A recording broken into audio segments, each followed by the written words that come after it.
Welcome to Philosophy from the Frontline. This podcast explores the intersection of philosophy, entrepreneurship, and veteran transition. Join us as we delve into the minds of successful entrepreneurs who have made the journey from military service into small business ownership.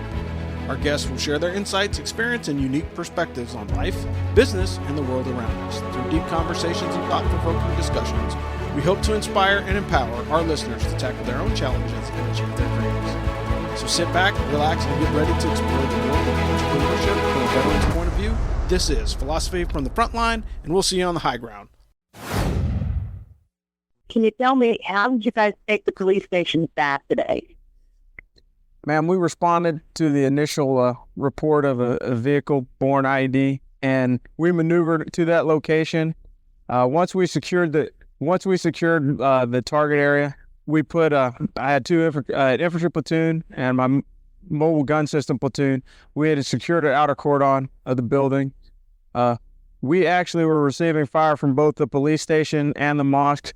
We engaged the targets that we had that were available to us that we saw. Then we maneuvered the infantry platoon into the police station. Once we arrived at the police station was secured.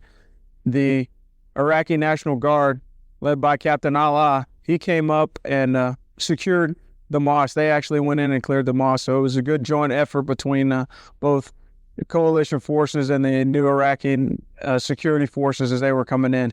Okay. All right, Captain, since I have no idea what you're saying, I'm just going to throw another question at you. Who were the attackers, and do you expect it to get worse before the 30th? Ma'am, the attackers, we really have no affiliation with those guys. We don't know who they actually were. The terrorists took over the police station as well as the mosque. In terms of reacting to the contact, it was completely expected. We didn't know maybe the scale of the attack that would happen today or as we get closer to the transfer of sovereignty, but we were pretty much prepared. Both the coalition soldiers as the Iraqi security forces were as well. And I think they responded in accordance to the threat, and we were able to secure two vital pieces of terrain here in the city. And the Iraqi security forces were out front, and that's the goal for the transfer of sovereignty. So we're looking forward to those guys taking charge of the city as well as the rest of the country. Okay. Can you tell me, how are your guys doing right now, and how do they keep doing this every day? And just second question, what do you think of the Iraqi police force you're working with? All right, in terms of the guys dealing with everything every day, we can't complain. We know that we have the support of the people back home, and I think that's the real reason why the guys are continuing to do well. They're extremely happy. All the letters and packages and everything that the folks back home send has a great impact on morale for all the soldiers. In terms of working with the Iraqi police and the ICDC or the Iraqi National Guard, those guys are getting where we need them to be. I mean, I fully think that they're capable of taking control of Mosul and the rest of Iraq after the transfer of sovereignty, and our role as a coalition force should get smaller and smaller as time goes on. Okay. Now, Mosul about 6 months ago was like a pretty peaceful place. Now I understand you guys get attacked by roadside bombs and mortars almost every day. What do you think the change came from? I honestly think that the reason why the change is that they're trying to prove that the new Iraqi government is not going to be able to handle the transfer of sovereignty. But as we saw today, the Iraqi forces are more than capable of handling any contingency that may come along. And I'll go with a last question. Just tell me, what was this day like for you? How bad was it? Ma'am, you're probably asking the wrong person, just because my perspective is a little bit different. We're out there every day. We see a lot of different things, and today was just another. I wouldn't say a trend, but it's just another day in Mosul. In terms of operations, we're continuing to push the Iraqi security forces to the front, and we're continuing to try and downscale our operations here in Mosul. So it was a good day in terms of operationally. Yes, there was a lot of violence, but I don't think it's anything that the Iraqi people or the security forces can't handle in the future. Okay, I have my last question to that. Based on what you've seen, can the Iraqi police forces defend themselves? Yes, ma'am. The Iraqi security forces, even though they're in their infancy, they're still well trained and well organized. They have a lot of guys that are currently in training right now, and the personnel that they have trained are more than ready to handle any tasks that we give them, and after the 30th, the new government gives them. Thank you very much. Okay. No feedback. Okay. All right. Well, let's start. First of all, if you could give me your names, your rank, and where your hometowns are. My name is Specialist Jonathan Winter. I'm from Springfield, Illinois. And can you spell your last name for me, sir? Because I can't see it on your jacket there. Yeah, my name is Wenger. And you, sir? I'm Captain Rob Robinson. I'm from Columbus, Georgia. And would you spell your last name for me too, please? Sure. Robinson. Okay, great. Then perhaps when we're over, we can get phone numbers, for you to call your families in case they decide to use this story today. What time is it there? 3:30 in the morning? Actually, it's 7:45. In the morning. Yeah. PM. Okay, thank you. All right. 7:45 p.m. All right. Well, let's start with you, Mr. Robinson. Oh, what is your title, sir? Bravo 123 Company Commander. Okay. Yeah. As company commander, where were you when the attacks began this morning in Mosul? Initially, I was stationed out of Palmarez. Then we were called to respond to the incidents that happened today. How far away is that? It's probably about 3 miles from where the locations of the majority of the attacks today. When you got to the scene, sir, what did you see? There's quite a bit of destruction. There have been a car bomb at that location, destroyed a lot of property. There are a couple burning vehicles and busted water pipes. Was this the worst you've ever seen as far as a coordinated attack? I understand there were 4 car bombs in Mosul today, possibly 5. In my opinion, it's probably one of the worst attacks that we've seen recently, but I can't recall if there's anything worse than that. Okay, I think you've lost your light for a minute, so let's stand by. Okay. Okay.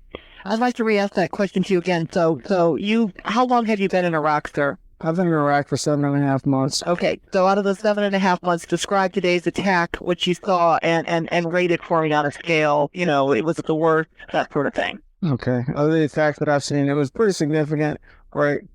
And I think it was just more so because of the property damage than anything else. So when you got there, with the bombs went off, there really was no fighting after that. It was just more of a recovery effort for you than going in and being attacked. Actually, when we got on the scene, we received a small arms fire from AK-47s as well as a couple of RPG attacks. Did you lose any of your troops? No, ma'am. We actually were extremely lucky in that contact.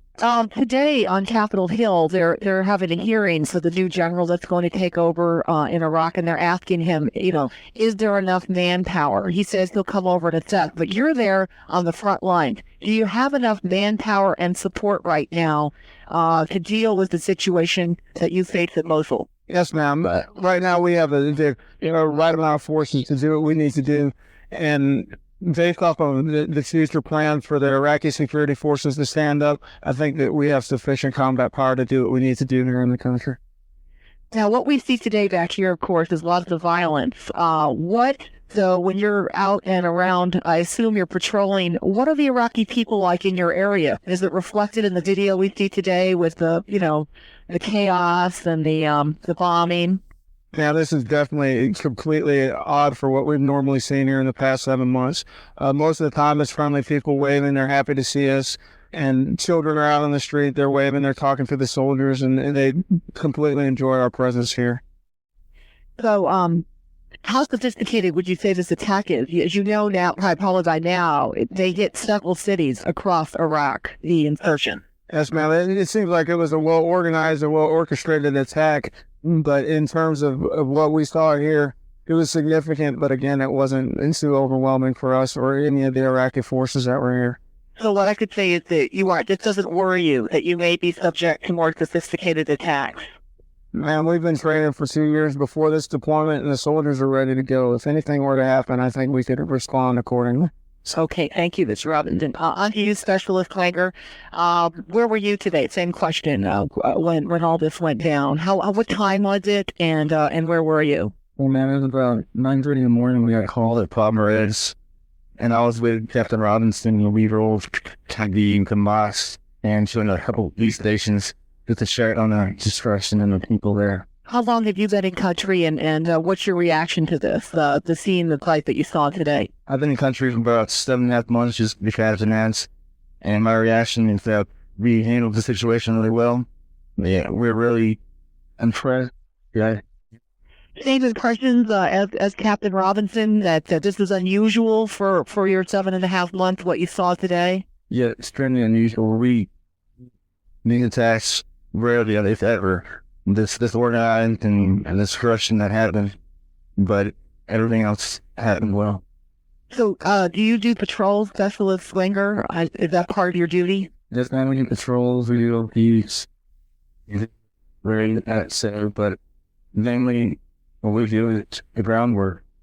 So you're the folks on the ground, as you heard me ask Captain Robinson, there's politicians today grilling the new general that's going to come and take over for General Abizaid, and they're saying, do you need more people? Do you need more support? He said they'll come over and assess. How do you feel when you're out there? Because you're a person on the front lines. Well, I think our forces right now, the U.S. military, are just fine, but you got to give these help, and we have plenty of forces to.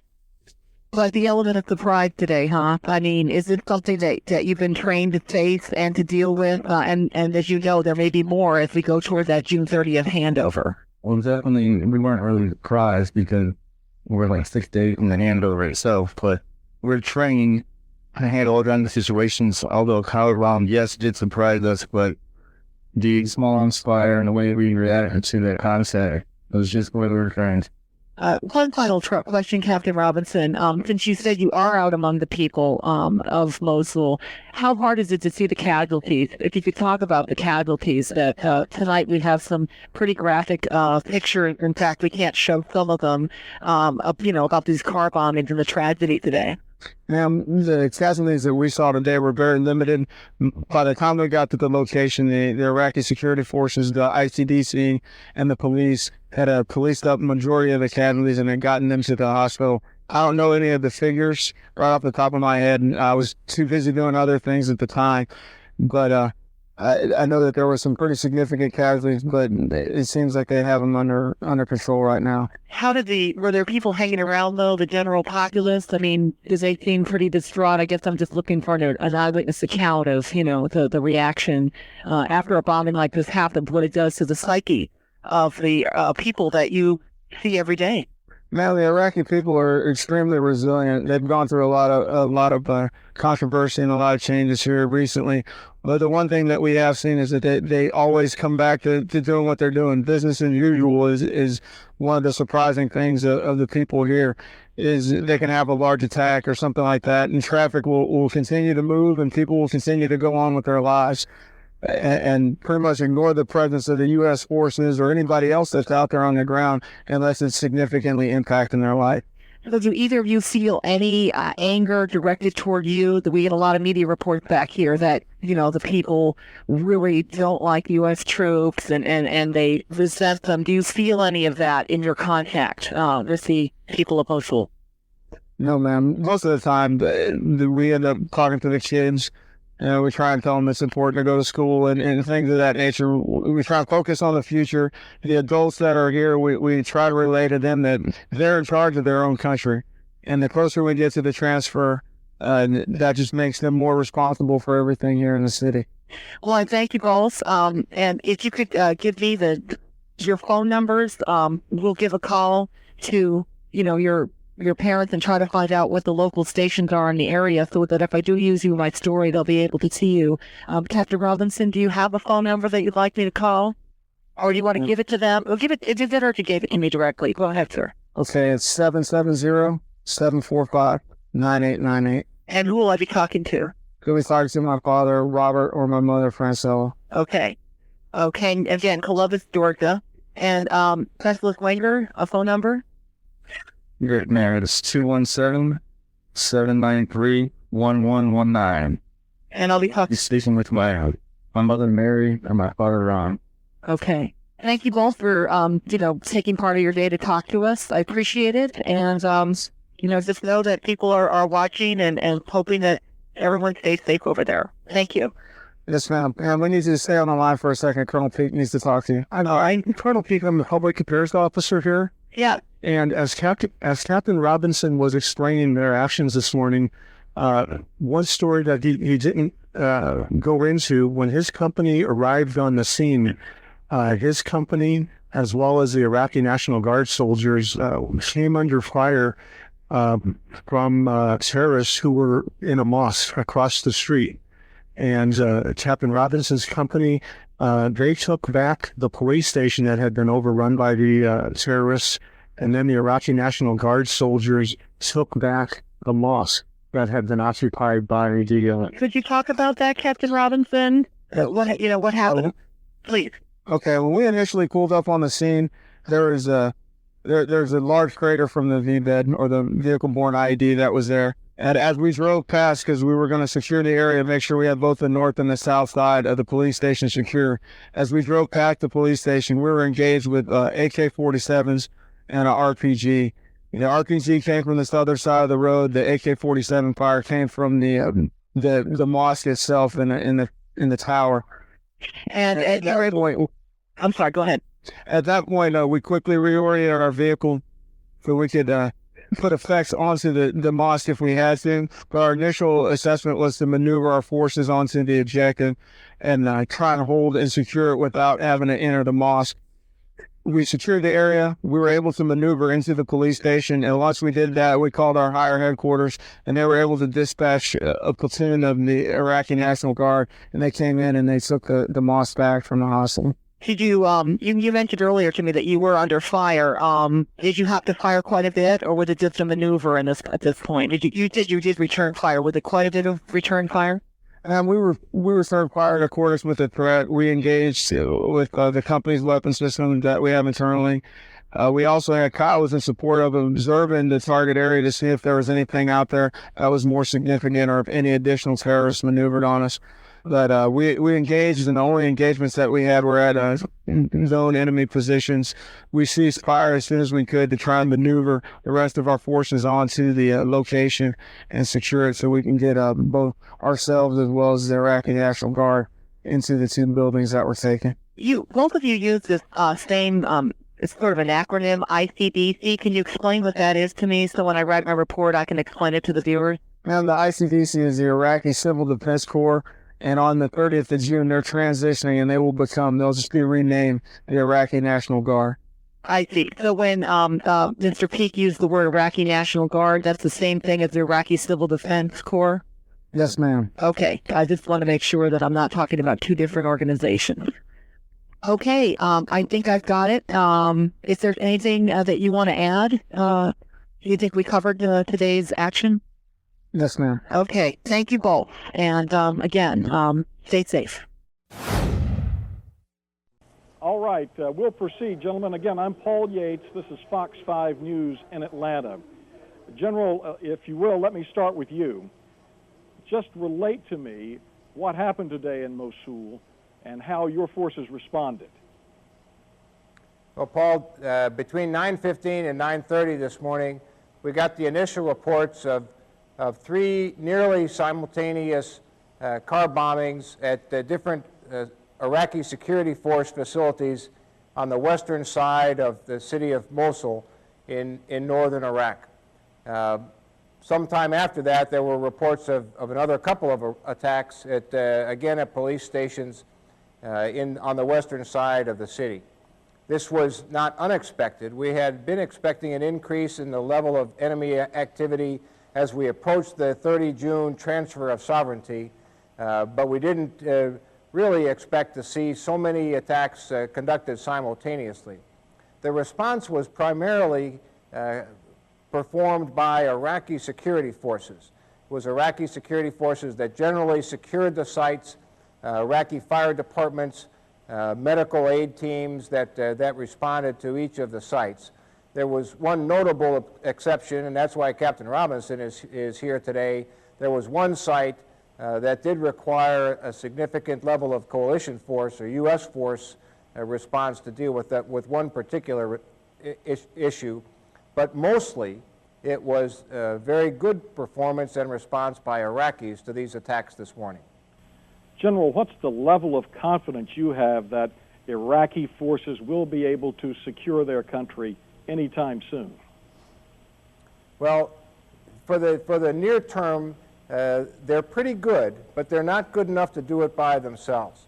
I would say, Paul, that our principal responsibility and what we really bring to the Iraqi security forces is the guarantee that if they encounter a situation, as they did today, that is beyond their capability, that we will be there to solve that situation, to help them through it, and then turn it back to the Iraqis for control.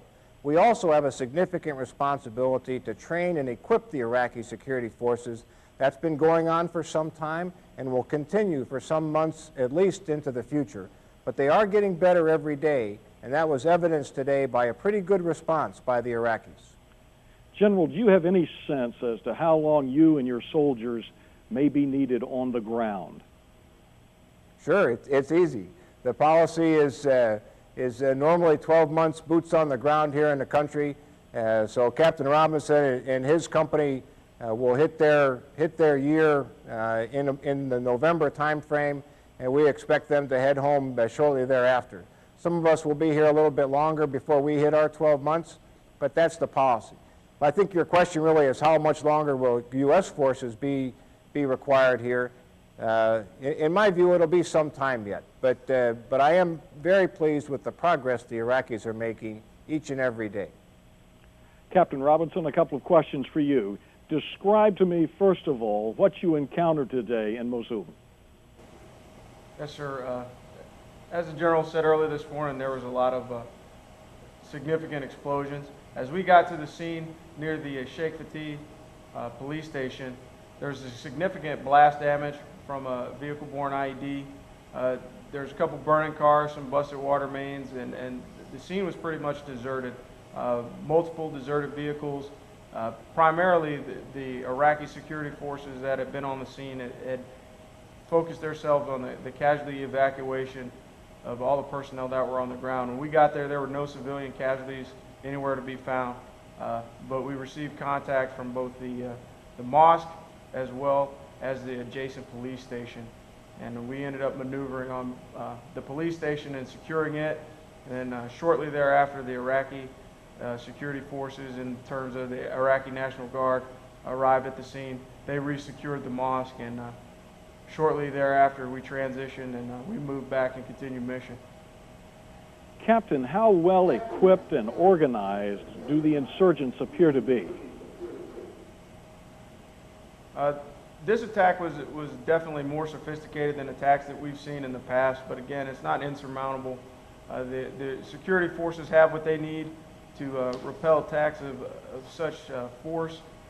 The main thing that we have to focus on is making sure that those guys are out front, and then we're kind of doing the over-the-shoulder thing, providing them some additional capabilities that they may not have, but for the most part, those guys are leading the charge in all these situations. How concerned are you that this type of encounter that you saw today is going to be repeated as the transfer of sovereignty nears? Sir, we're kind of expecting an upswing in violence. The way that the insurgents are trying to usurp or discredit the new government, this is the best way to do it, attacking the police and attacking the Iraqi National Guard. And today's event just shows that those guys are prepared to defend off any type of attack. They need a little bit more training, but we can all train a little bit more. Those guys are doing a great job, and I'm glad to have them with us. What are you saying to the soldiers under your command about the near term? For the near term, we just have to keep doing what we're doing, continue to do the joint patrols with the ICDC and with the police, but making sure that we're putting an Iraqi face on a lot of the operations that we're doing. And by having those guys with us, we're accomplishing that task, and we're also building confidence not only in the Iraqi security forces, but in the people in those security forces as they're out on the street. And how are you doing personally? Personally, I'm fine. I have no issues with what happened today. It's just something that we've trained for years to deal with, and we have to respond. And for the home front, do you have a message? For the home front, keep your prayers and letters coming. We appreciate everything that you guys are doing for us back there, and that's what really keeps the soldiers going every day, is knowing that the letters and packages keep coming in. Keep your prayers for us, and we'll see you soon. Well, Captain, your friends in Georgia wish you the best. And General, thank you as well. Thanks, Paul. Thank you. Thanks for listening to Philosophy from the Frontline with Rob Robinson. We will bring you more interesting veteran transition stories, veteran advocacy, and more information in veterans transition in general on a podcast platform near you. This is Philosophy from the Frontline, and we'll see you on the high ground. Thanks.